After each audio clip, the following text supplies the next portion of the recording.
আজকে আমরা আরও দুটা ওয়ার্ড নিয়ে আলোচনা করব যে ওয়ার্ডগুলো বিভিন্ন সেন্টেন্সে বসে এবং আমাদের কোন সেন্টেন্সটা রাইট এটা বিভিন্ন ধরনের পরীক্ষায়, বিশেষ করে চাকরির পরীক্ষায় এগুলা দিয়ে থাকে। আমাদের একটা সেন্টেন্স দেখে বুঝতে হয় এই সেন্টেন্সটা রাইট না রং।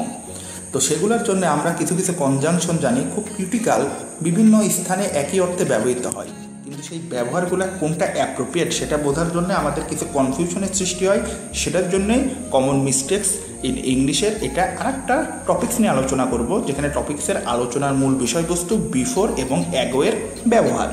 তো আমরা দেখে আসি, বিফোরের আগে সবসময় ভার্বের পাস্ট পারফেক্ট টেন্স হয়। এটা এর আগে আমরা দেখে আসি, যেরকম I had done my work 1 hour before, তার মানে আমি আমার কাজটি করেছিলাম 1 ঘন্টা আগে। এই যে হ্যাড ডান, সুতরাং এটা কোন টেন্স? এটা পাস্ট পারফেক্ট টেন্স। যেহেতু আমরা জানি past perfect tense auxiliary verb কী হয়? হ্যাড হয়, এবং যেটা হচ্ছে মূল ভার্ব থাকবে সেটা পাস্ট পার্টিসিপল হয়, যেরকম ডু ডিড ডান, ডানের ডান বসলো।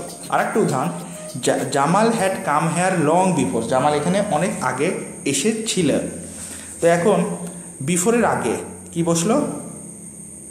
পাস্ট পারফেক্ট টেন্স বসলো। এতে হ্যাড হেল্পিং ভার্ব এবং ভার্বের পাস্ট পার্টিসিপলকে কাম।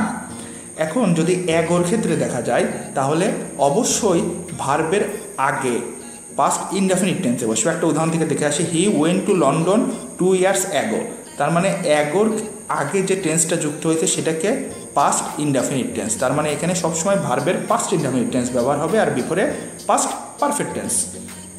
আবার my father lived in Dhaka 5 years ago, তার মানে আমার বাবা 5 বছর আগে ঢাকায় বসবাস করতেন।